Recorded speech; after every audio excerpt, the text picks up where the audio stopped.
네, 이렇게 새벽에 함께 하나님 말씀을 보고 있습니다. 오늘 참 특별한 장면을 봤습니다.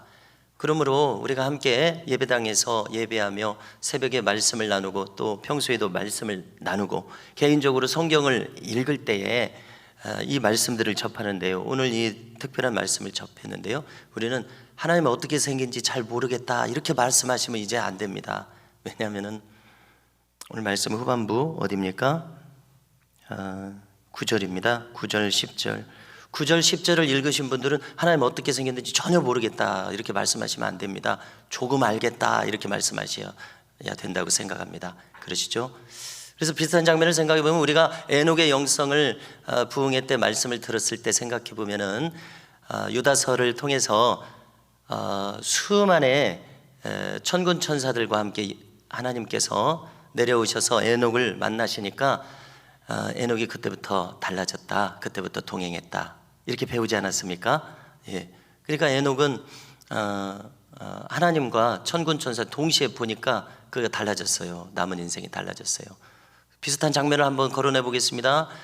시내산에서 모세와 70인 장로들이 하나님의 보좌를 받습니다. 그렇죠? 기억하시죠? 또 언제 그런 비슷한 장면이 나옵니까? 오늘 다니엘이 그래서 그런 비슷한 장면이 나오고요. 우리 표로 삼은 계시록 4장과 5장의 예배 장면에서 하나님 보좌가 나오고 있습니다. 오늘 이 장면과 비슷하죠. 또 우리는 이사야 선지자가 성전 안에서 그룹 천사와 함께 하나님 보좌의 옷자락을 본 장면을 기억하고 있습니다. 그러니까 우리가 하나님 어떻게 생겼는지 전혀 모르겠다라고 말씀하시면 곤란하고 조금 알겠다, 약간 상상할 수 있겠다 이런 마음을 가지셨으면 좋겠습니다. 저와 함께. 또 13절 14절은 인자 같으니 하나님께서 권세를 다 주시는 분이 누굽니까? 우리 에베소서에서 바울이 이야기하듯이 바울도 보았네요. 바울도 생명책을 봤으니까요. 에베소서에서 모든 권세를 예수님에게 주셨다고 그랬습니다. 그러니까 이 인자 같은 이는 예수님입니다. 달리 생각할 존재가 없잖아요. 그러니까 이 다니엘은 하나님 보좌를 받습니다. 이 구약의 시대에 주전 500년에 예수님을 봤습니다. 인자 같으시니 이렇게요. 그래서 참 놀라운 선지자다 이런 생각을 합니다. 자, 서두에 몇 말씀을 이렇게 드렸습니다만은 자, 오늘 내용을 보면은요. 다니엘 7장이 이제 열렸지 않습니까? 12장 마지막까지는 다니엘이 본 큰 환상 3가지를 기록합니다. 우리가 어제까지 1장에서 6장을 봤습니다. 이곳에서는 바벨론부터 바사 시대까지 6장 끝절이 그거잖아요. 다니엘이 그 많은 시대에 계속 형통했다, 계속 제1총리로 등용되었다, 중용되었다. 그게 이제 마지막 절에 기록되어 있는 것처럼 바벨론부터 바사 시대까지 역사 흐름을 순서대로 쫙 기록했습니다. 그래서 실질적으로 역사 순서로 보면은 다니엘서가 여기서 끝났습니다. 그래서 오늘도 이 7장 보니까 1절에서 벨사살 왕이 또 나오잖아요. 메네메네 데겔 우바르신 이렇게 그 하나님 손가락이 나타나서 벽에다 글을 쓰고 그날 밤 즉시로 심판받아서 살해당한 왕이 벨사살 왕이지 않습니까? 그러니까 다시 5장으로 5, 6장으로 다시 돌아간 거예요. 그렇죠? 그러니까 실질적으로 6장에서 역사는 다 끝났고 7장부터는 앞에 있었던 것을 또 중간중간 있었던 것을 또 기록한 것을 볼 수가 있습니다. 그래서 부록으로 추가했거나 7장부터 12장까지는 우리 이렇게 볼 수 있고요. 또 관점을 달리해서 또 새로 기록했구나 이렇게 볼 수 있고요. 그래서 6장까지는 역사책, 7장까지는 계시록과 같은 묵시책 이렇게 구분할 수가 있겠습니다. 자, 오늘 7장을 보니까 벨사살 왕 원년 즉 1년 자기가 왕이 된 그 첫 해에 본 환상입니다. 6장까지로 보니까 느부갓네살 왕 등등 다른 사람들이 본 꿈 환상을 다니엘이 해석해 줬었어요. 근데 여기 7장에서는 다니엘이 직접 꿈을 꿔서 환상을 봤습니다.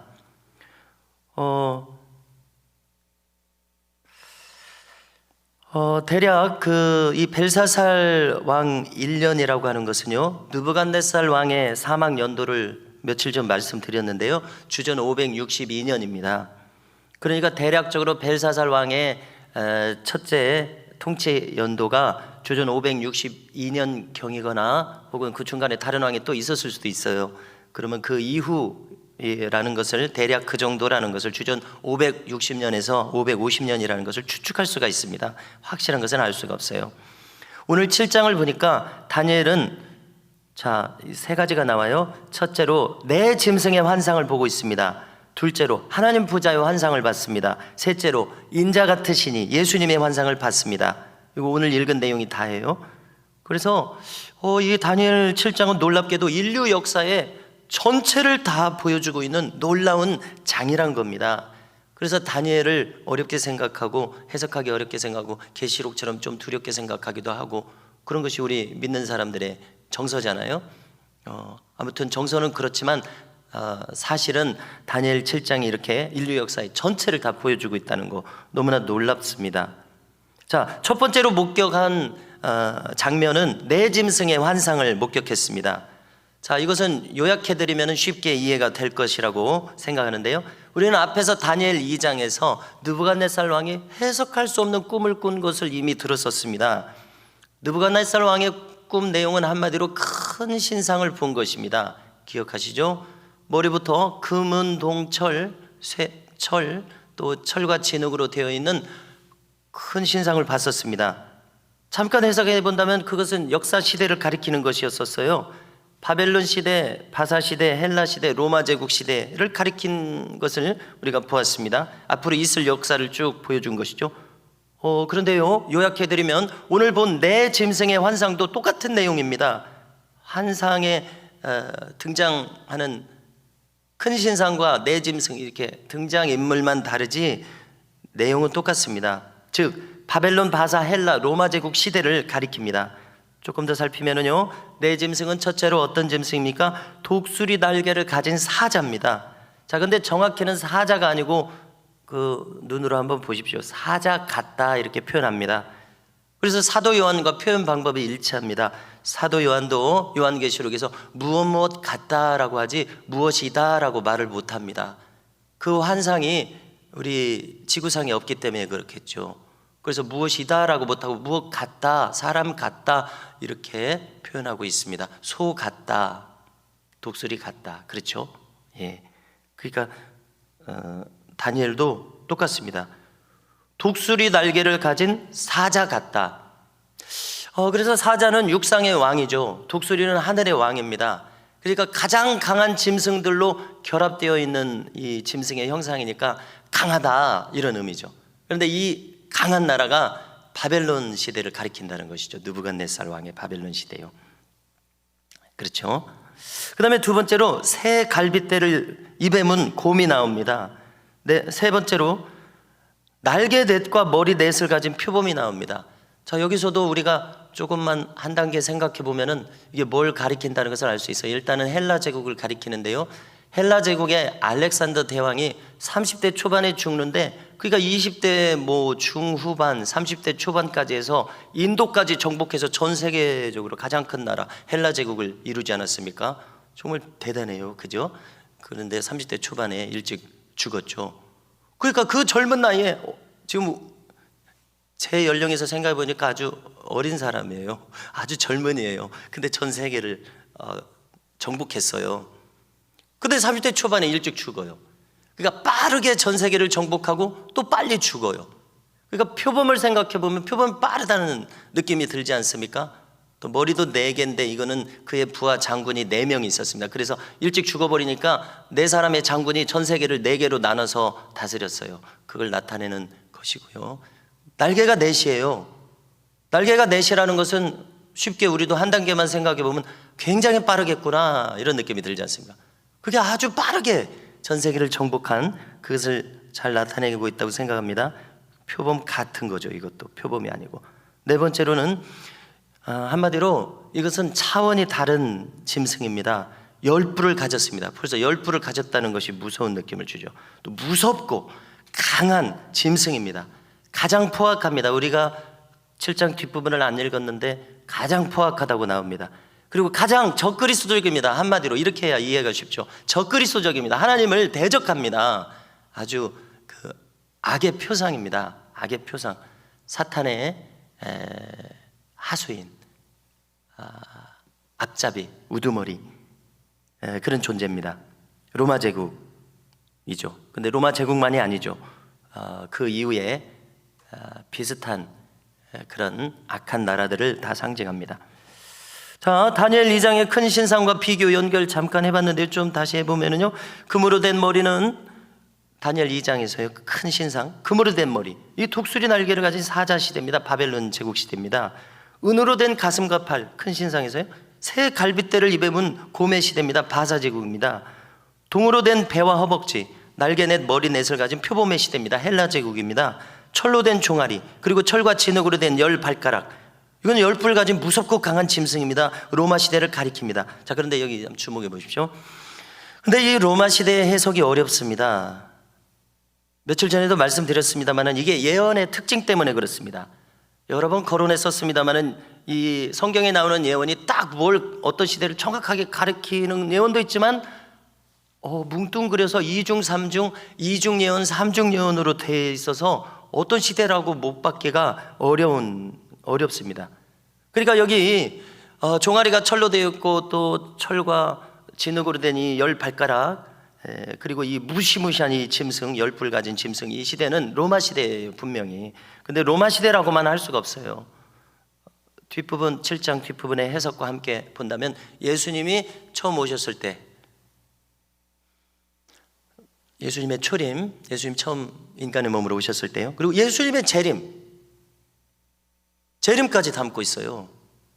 우리가 얼마나 해석이 어렵겠습니까?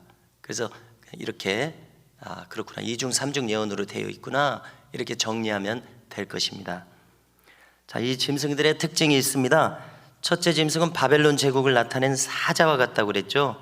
그래서 육상과 공중에 가장 힘센 그런 짐승들이 결합되어 있습니다. 강력한 군사력을 가진 초강대국입니다. 또 이제 오늘 말씀에 부연 설명되어 있습니다.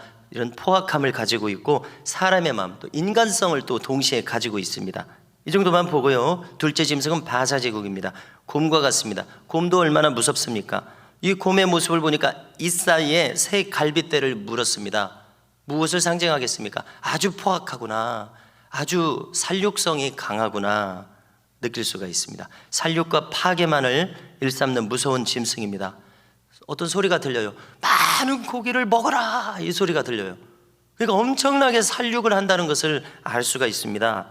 바사왕 고레스가 그런 정복자였습니다. 예루살렘 성전을 돌아가서 예루살렘으로 돌아가게 해줄 테니까 돌아가서 성전을 지어라. 성경에서는 이렇게 성전을 짓게 하는 포로를 풀어주는 그런 왕으로 묘사가 되죠. 주의 종으로 묘사가 되죠. 그렇지만은 군사적으로 보면 아주 포악한 나라였습니다. 또 셋째 짐승은 헬라 제국입니다. 네 머리와 네 날개를 가진 표범입니다. 조금 전에 설명을 했죠. 알렉산더 대제에 신속하게 전 세계 정복, 30대 초반에 단명하자 여기 표범머리 넷이라고 했습니다. 그의 부하 장군들이 전 세계를 4분 아래에서 통치했습니다. 자, 넷째 짐승 로마 제국, 10뿔 달린 괴물의 모습, 가장 무서운 짐승, 아주 괴물의 모습입니다. 자, 여기서 주목하실 것은 오늘 본문에도 있어요. 그 큰 입으로 하나님을 대적합니다. 하나님 대적합니다. 적그리스도적인 박해자라는 것을 알 수가 있습니다. 실제로 로마 제국의 황제, 많은 황제, 트라이안 황제라든지 많은 황제들이 교회를 박해하지 않았습니까? 주후 313년에 콘스탄티누스 황제가 기독교를 공인하기 전까지 그 300년 동안은 극심한 박해 시대였습니다. 그 시대로 요한계시록도 쓰여진 것이잖아요. 그런데 이제 2중 3중 예언이니까 그 로마 시대만 나타나지 않고 예수님 재림할 때가 박해 시대잖아요. 그 박해 시대, 그 전 세계적인 하나님을 대적하는 전 세계적인 정부 가리킵니다. 시간이 좀 가고 있습니다만은 이제 곧 마무리를 하려고 하는데요. 자, 그런데 이제 오늘 말씀을 보니까 이 역사상의 왕들과 나라들과 속한 사람들은 한 사람도 여해 없이 하나님의 보좌 앞에 서야 됩니다. 아까 그 9절 이하요. 그곳은 어디입니까? 심판대입니다. 불이 강처럼 흘러나온다고 합니다. 하나님 보좌에 모셔선 자는 천천히요 만만입니다. 그냥 억 단위라고 생각하면 돼요. 억 단위. 앞서간 성도들 다 거기 있어요. 천사들과 앞서간 성도들. 그 앞에 책들이 펼쳐져 있습니다.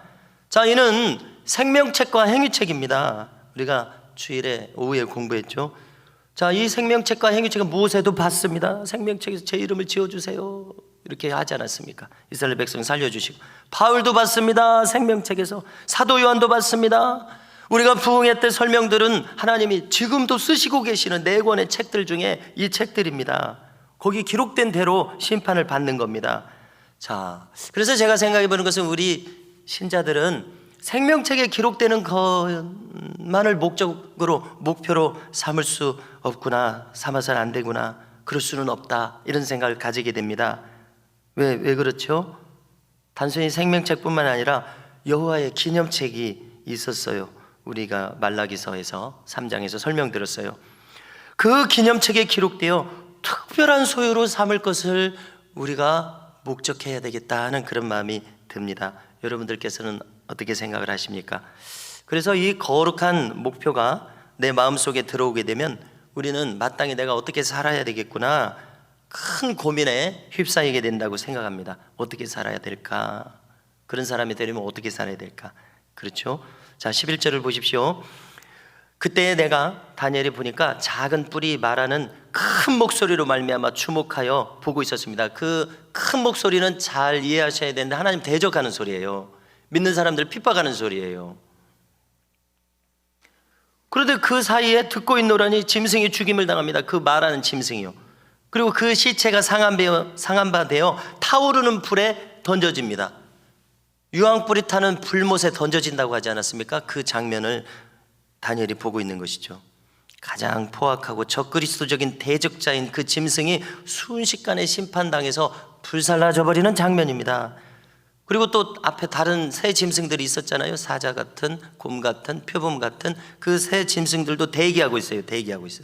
그들이 심판당할 때를 대기하고 있어요. 거기서 이제 가장 문제되는 짐승이 그 괴물 같은 열불 달린 짐승이니까 그것부터 하나님께서 불살라버리고 나머지 또 고만고만한 그런 나라들과 악인들은 거기 대기하고 있어요. 심판받아야 돼요. 이때였습니다. 하나님께서는 영원한 나라의 계획을 가지고 계세요. 그 권세는 누구에게 주시느냐? 인자 같은 이에게 주십니다. 13절 이하입니다. 그저 읽어드립니다. 내가 또 밤 환상 중에 보니 인자 같은 이가 하늘 구름을 타고 와서 옛적부터 항상 계시니 누구십니까? 하나님이시죠. 하나님에게 나아가 그 앞으로 인도되십니다. 그리고 14절에서요, 그에게 권세와 영광과 나라를 주고 모든 백성과 나라들과 다른 언어를 말하는 모든 자들이 그를 섬기게 하였으니 그의 권세는 소멸되지 아니하는 영원한 권세요 그의 나라는 멸망하지 아니할 것이니라. 예수님의 나라, 하나님의 나라, 메시아의 나라, 우리 교회, 이걸 가리키는 것이죠.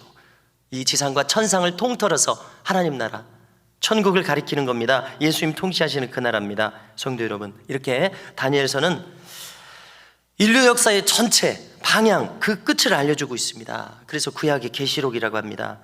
우리는요, 이 끝이 무엇과 같은지, 통치자는 누구신지 확실히 아는 사람입니다. 오늘도 들었어요. 확실히 아는 사람들입니다. 자, 이 기초, 이 사실, 이 진리에 서야만 인간은 가장 바른 길을 걸어갈 수 있습니다. 바르게 살 수 있습니다. 그래서 오직 우리는 나의 내면과 삶 전체가 예수님의 다스리심 속에서만 사는 사람이 되야겠다는 굳센 결심이 우리 안에 있기를 바랍니다. 그리고 이 믿음으로 남은 생에, 그리고 오늘 하루를 승리하실 수 있기를 주님의 이름으로 축원합니다.